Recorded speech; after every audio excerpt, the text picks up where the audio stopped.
ಆಟಗಾರ ಕ್ರಿಶ್ಚಿಯನ್ ಪುಲಿಸಿಚ್ ಅನುಪಸ್ಥಿತಿಯಲ್ಲೂ ಕೂಡ America FIFA ವಿಶ್ವಕಪ್ನ knockout ಹಂತ ಪ್ರವೇಶಿಸಿದೆ. ಆಸ್ಟ್ರೇಲಿಯಾ ವಿರುದ್ಧದ ಪಂದ್ಯದಲ್ಲಿ ಆತಿಥೇಯ ತಂಡಕ್ಕೆ 2-0 ಗೋಲುಗಳ ಜಯ ದೊರಕಿದೆ. ಕೇವಲ 2 ಪಂದ್ಯಗಳನ್ನಾಡಿ ಅಮೆರಿಕ ನಾಕ್ಔಟ್ನಲ್ಲಿ ಸ್ಥಾನ ಖಚಿತಪಡಿಸಿಕೊಂಡಿದ್ದು ಮೊದಲು.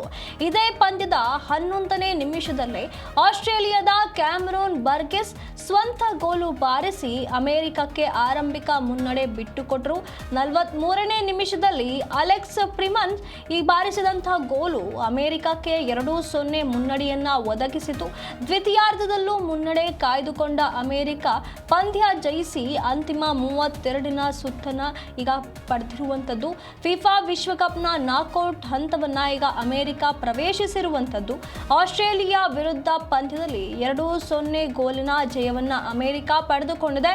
ಫಿಫಾ ವಿಶ್ವಕಪ್ ವೀಕ್ಷಿಸೋದಕ್ಕೆ ಹಿಂದೆ Zee5 ಆ್ಯಪ್ನ ಡೌನ್ಲೋಡ್ ಮಾಡಿ, ಹಾಗೆ ಯುನೈಟೆಡ್ 8 ಸ್ಪೋರ್ಟ್ಸ್ನಲ್ಲಿ ಹಿಂದೆ ಈ ಒಂದು ಪಂದ್ಯವನ್ನ ವೀಕ್ಷಿಸಿ ನಿಮ್ಮ ನೆಚ್ಚಿನ ತಂಡವನ್ನ ಹುರಿದುಂಬಿಸಿ. ಫಿಫಾ ವಿಶ್ವಕಪ್ನ ನಾಕ್ಔಟ್ ಹಂತದ ಪಂದ್ಯದಲ್ಲಿ ಈ ರೀತಿಯಾಗಿ ಅಮೆರಿಕ ಈ ಒಂದು ಪ್ರವೇಶವನ್ನ ಪಡೆದುಕೊಂಡಿರುವಂಥದ್ದು.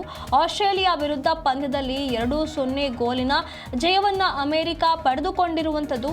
ಇಲ್ಲಿ ತಾರಾ ಆಟಗಾರ ಸ್ಟಾರ್ ಪ್ಲೇಯರ್ ಕ್ರಿಶ್ಚಿಯನ್ ಪುಲಿಸಿಚ್ ಅವರ ಅನುಪಸ್ಥಿತಿಯಲ್ಲೂ ಕೂಡ ಅಮೆರಿಕ ಈ ರೀತಿಯಾದಂಥ ಪ್ರದರ್ಶನವನ್ನ ನೀಡಿರುವಂಥದ್ದು, ನಾಕ್ಔಟ್ ಹಂತವನ್ನ ಪ್ರವೇಶಿಸಿರುವಂಥದ್ದು.